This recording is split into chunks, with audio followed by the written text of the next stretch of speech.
जय श्री कृष्णा। श्री गिरिराज धरन की जय, श्री वल्लभाधीश की जय, अपने अपने गुरुदेव की जय। 84 વૈષ્ણવ વાર્તા શ્રવણ કરીએ। 84 વૈષ્ણવ વાર્તામાં અત્યાર સુધી આપણે અનેક ભક્તોનું જીવન ચરિત્ર શ્રવણ કર્યું, જે ખરેખર એવું લાગે કે જીવનમાં ગ્રહણ કરવા જેવું છે। ખરેખર જે ભક્તોના જીવન ચરિત્ર, ભગવદીઓના જીવન ચરિત્ર ખરેખર એક સાધારણ મનુષ્યને વૈષ્ણવ બનાવે એવા છે। તો આગળ વાર્તા આવે છે પદ્મા રાવળની, જે સાંચોરા બ્રાહ્મણ છે, જે ઉજ્જૈનમાં રહે છે। ગોપાલદાસ વાંસવાડાના એક રંચક માત્ર સંગથી પદ્મા રાવળે ભગવત પ્રાપ્તિ કરી। પદ્મા રાવળે ભગવત સેવાની પ્રાપ્તિ કરી।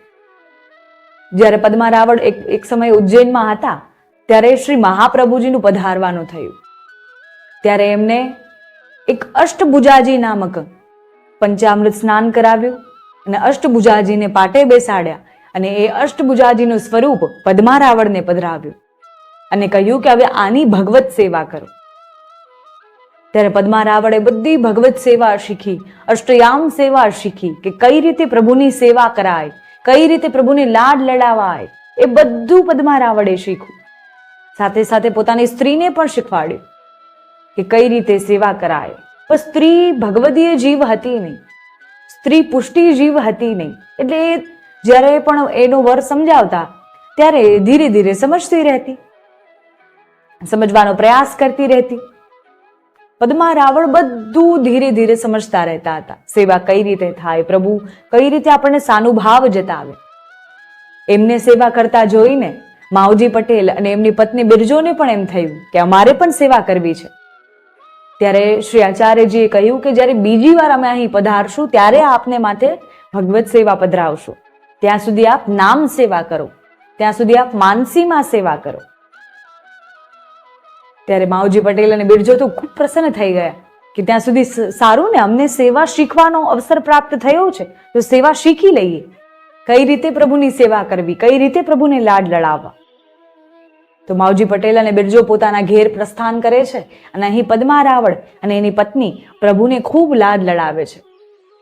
એક સમયે પ્રભુએ કહ્યું કે મને આ શૈયા નાની પડે છે, મને મોટી શૈયા જોશે, હું આમાં સમાતો નથી, આ શૈયા મારા માપની નથી। ત્યારે પદ્મા રાવળે નવી શૈયા સિદ્ધ કરાવી અને પ્રભુને એમાં પોઢાડવાનું શરૂ કર્યું। ત્યારે પ્રભુ અતિ પ્રસન્ન થયા અને પ્રભુ ધીરે ધીરે સાનુભાવ જતાવવા લાગ્યા। પદ્મા રાવળ પણ ખૂબ પ્રસન્ન થયા। જ્યારે એક સમયે પદ્મા રાવળની પત્નીએ ઘરે ખીર બનાવી, રાજભોગમાં ખીર ધરી અને એકદમ ગરમા ગરમ ખીર છે, ખૂબ ગરમ ખીર છે, અને ખીર ભોગ ધરી દીધી, ટેરો લાવી અને પોતે બહાર આવ્યા। હવે પ્રભુએ સીધો હાથ એ ખીરમાં જ નાખ્યો અને પ્રભુના હાથમાં એકદમ લાલ લાલ થઈ ગયું છે, લાલ લાલ ફોડકા થઈ ગયા છે, ઉપસી ગયા છે હાથ। પ્રભુએ ગરમા ગરમ ખીર પોતાના મુખ પર લગાવી, પ્રભુનું મુખ પણ ઉપસી ગયું છે, લાલ લાલ થઈ ગયું છે। અને ત્યારે એ જ સમયે, રાજભોગના જ સમયે ફરી શ્રી મહાપ્રભુજીનું પધારવાનું થયું। ત્યારે જ્યારે શ્રી આચાર્યજી મહાપ્રભુજી ભીતર પધારી રહ્યા છે ત્યારે પ્રભુએ દૂરથી એમને જોયા અને પ્રભુ પોતાના હસ્ત દેખાડી રહ્યા છે, પ્રભુ પોતાનું મુખ દેખાડી રહ્યા છે। જેમ લૌકિકમાં કેમ આપણે જોઈએ કે કોઈ મામાના ઘરે, ફઈના ઘરે, કોઈના ઘરે આપણે રોકાવા આપણા માતા પિતાએ આપણને મોકલ્યા હોય, ત્યાં કદાચ કોઈ આપણે દાજી ગયા હોય, આપણે વાગી ગયું હોય તો કેટલાય દિવસ મમ્મી પપ્પા વગર રહ્યા હોય, જ્યારે માતા પિતાને દૂરથી આવતા જોઈએ ત્યારે આપણે કેવું કરીએ? આપણને જ્યાં લાગ્યું હોય આપણે દેખાડીએ, જો મમ્મી મને અહીંયા લાગ્યું, જો મમ્મી મને અહીંયા લાગ્યું, જો પપ્પા મને શું થઈ ગયું, પડી ગયું। જ્યારે લૌકિકમાં પણ આપણે આવું જ કરીએ છીએ ને, ત્યારે અહીં પણ પ્રભુ એવું જ કરી રહ્યા છે। દૂરથી શ્રી મહાપ્રભુજીને પોતાનો હસ્ત અને પોતાનું મુખ દેખાડી રહ્યા છે કે હું દાજી ગયો છું, અહીંયા મને લાલ થઈ ગયું છે। ત્યારે શ્રી આચાર્યજીએ પદ્મા રાવળને અને એની સ્ત્રીને સમજાવ્યું કે આ રીતે ક્યારેય ખીર ભોગ ધરાય નહીં। ખીર પ્રભુને અતિ પ્રિય છે, તો ખીર તો હંમેશા સાવધાની રાખવી કે પ્રભુને સોહાય એવી હોય। આપણા પુષ્ટિ માર્ગમાં શું કહેવામાં આવ્યું? પ્રભુને ભોગ ધરો, પણ કઈ રીતે? પ્રભુને સોહાય એ રીતે ભોગ ધરો। ન વધારે ઠંડુ, ન વધારે ગરમ, જે પ્રભુ આરોગી શકે એવો ભોગ ધરો. જેમ લૌકિકમાં પણ આપણે જોઈએ ને કે એક થાળ સજાવ્યો હોય, એ થાળમાં આપણને જે વસ્તુ અતિ પ્રિય હોય, જે સામગ્રી અતિ પ્રિય હોય, એમાં આપણો હાથ પહેલા જશે. પણ એ જ અતિશય ગરમ હશે તો આપણો હાથ દાજી શકે છે. તો એ જ રીતે શ્રી આચાર્યજી સમજાવતા કહે છે કે પ્રભુને ખીર અતિ પ્રિય છે, તો પ્રભુ પોતાનો હસ્ત સૌ પ્રથમ ખીરમાં નાખે છે. તો એ વાતની અવશ્ય ભક્તે કાળજી રાખવી જોઈએ કે પ્રભુને શું પ્રિય છે, અને પ્રભુને એ પ્રિય સામગ્રી આપણે એમને સોહાય એવી રીતે ધરવી જોઈએ. પ્રભુ અંગીકાર કરી શકે, પ્રભુ પ્રસન્નતાથી આરોગી શકે, એ વાતની આપણે કાળજી રાખવી જોઈએ. એ વાતની સદૈવ ભગવદીએ સાવધાની રાખવી જોઈએ.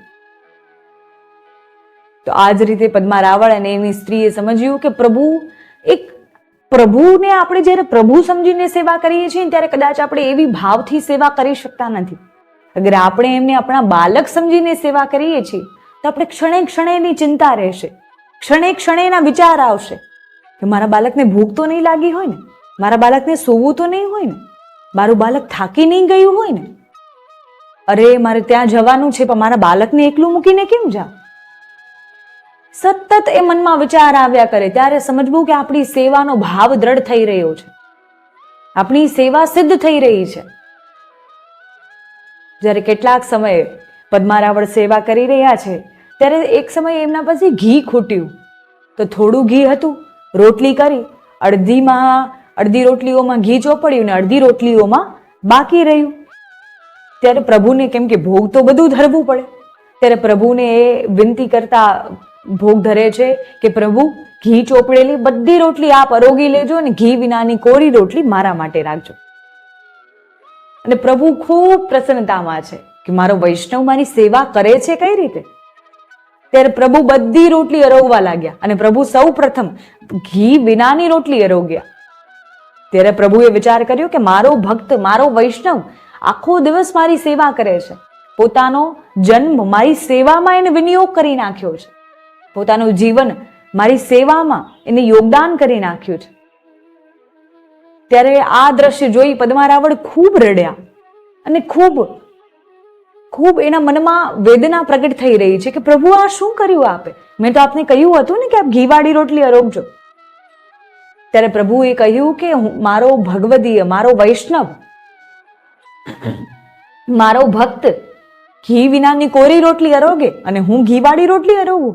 ક્યારેય નહીં. અગર ભગવદીયની સામગ્રીમાં એ ભાવ છે, વૈષ્ણવે એ સામગ્રી ભાવથી બનાવી છે, તો કદાચ એમાં ઘી નહીં પણ હોય ને તો પણ પ્રભુ અતિ પ્રસન્નતાથી આરોગે છે.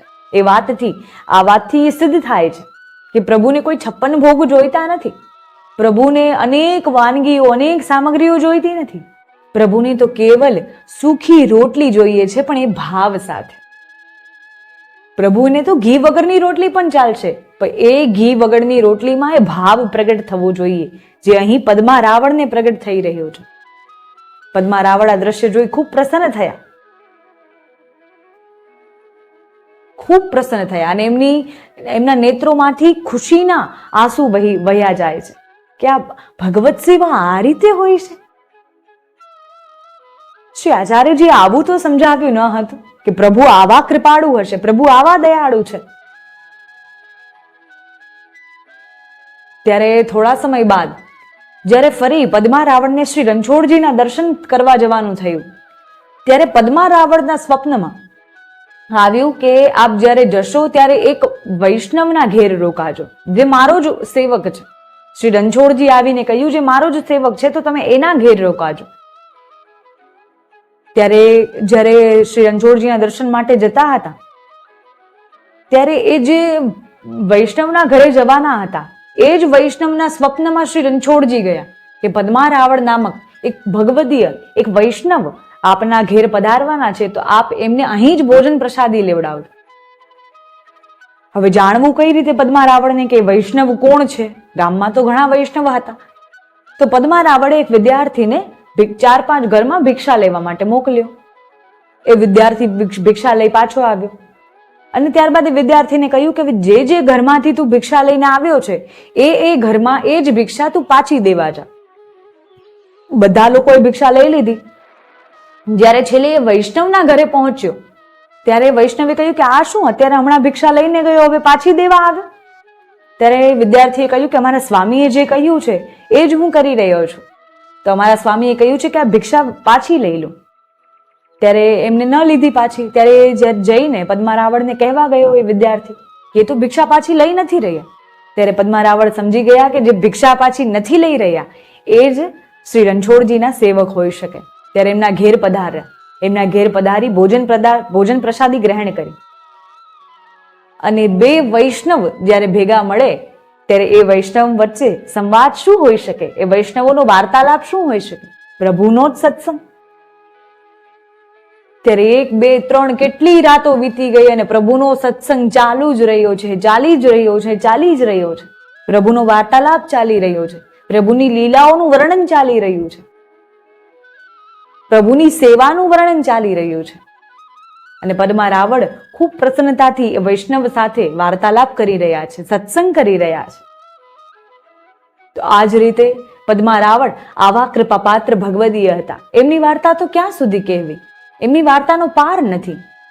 એમની વાર્તા પરથી સિદ્ધ થાય છે કે પ્રભુને કોઈ નિત નવી સામગ્રી જોતી નથી. આપણે નિત નવી સામગ્રી શીખી રહ્યા છીએ, બનાવી રહ્યા છીએ, એ ઠીક વાત છે, પણ એ સામગ્રીઓમાં એ ભાવ પ્રગટ થવો જોઈએ કે મારા પ્રભુ આરોગવાના છે.